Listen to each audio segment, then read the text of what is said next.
नमस्कार, ये आकाशवाणी शिमला है। अब आप प्रभा शर्मा से कोविड-19 पर विशेष समाचार बुलेटिन सुनिए।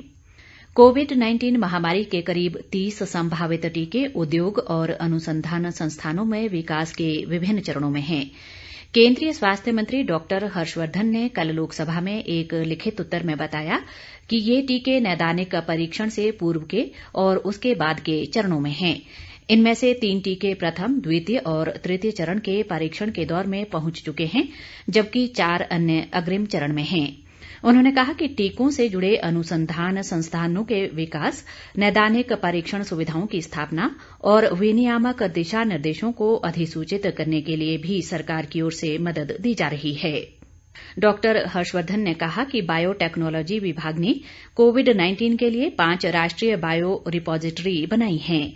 स्वास्थ्य मंत्री ने कहा कि विशेषज्ञों का एक उच्च स्तरीय दल टीकों के विकास और वितरण से संबंधित मामलों पर विचार कर रहा है।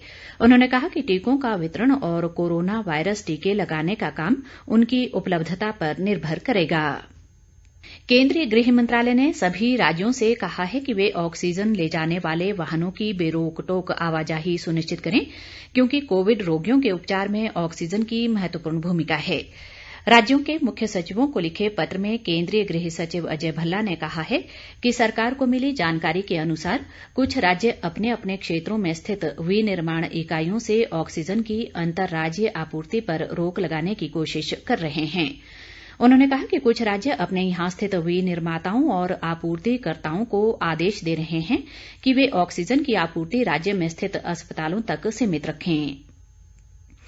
देश में कोविड रोगियों के स्वस्थ होने की दर 79.3% हो गई है और अब तक 42,08,431 लोग ठीक हो चुके हैं, जबकि कोरोना संक्रमण के मरीजों की कुल संख्या 53,08,014 हो गई है। इनमें से 10,13,964 सक्रिय मामले हैं। ठीक होने वालों की संख्या में लगातार बढ़ोतरी हो रही है और वर्तमान में संक्रमितों की दर घटकर 19.1% रह गई है। वहीं कोरोना संक्रमण से मरने वालों की दर 1.6% हो गई है। स्वास्थ्य मंत्रालय के अनुसार देश भर में अब तक 6,24,54,254 लोगों में कोरोना संक्रमण की जांच की जा चुकी है। पिछले 24 घंटों के दौरान 8,81,911 लोगों की कोविड जांच की गई।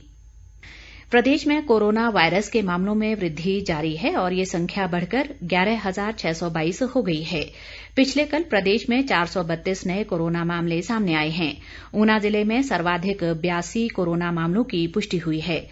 इसके अलावा मंडी में 70, शिमला में 69, सिरमौर में 67, सोलन में 41, बिलासपुर में 30, कांगड़ा में 24 और कुल्लू में 17 कोरोना मामले शामिल हैं।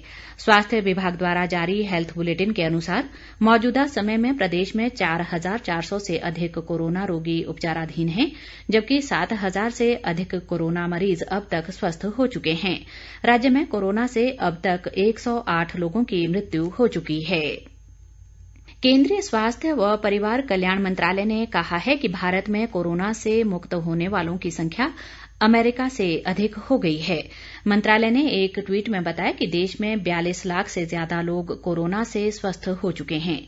जांच और निगरानी के माध्यम से कोरोना संक्रमितों की पहचान के लिए केंद्र सरकार के त्वरित और प्रभावी उपायों के कारण भारत इस वैश्विक महामारी के प्रभाव को नियंत्रित रखने में सफल रहा है।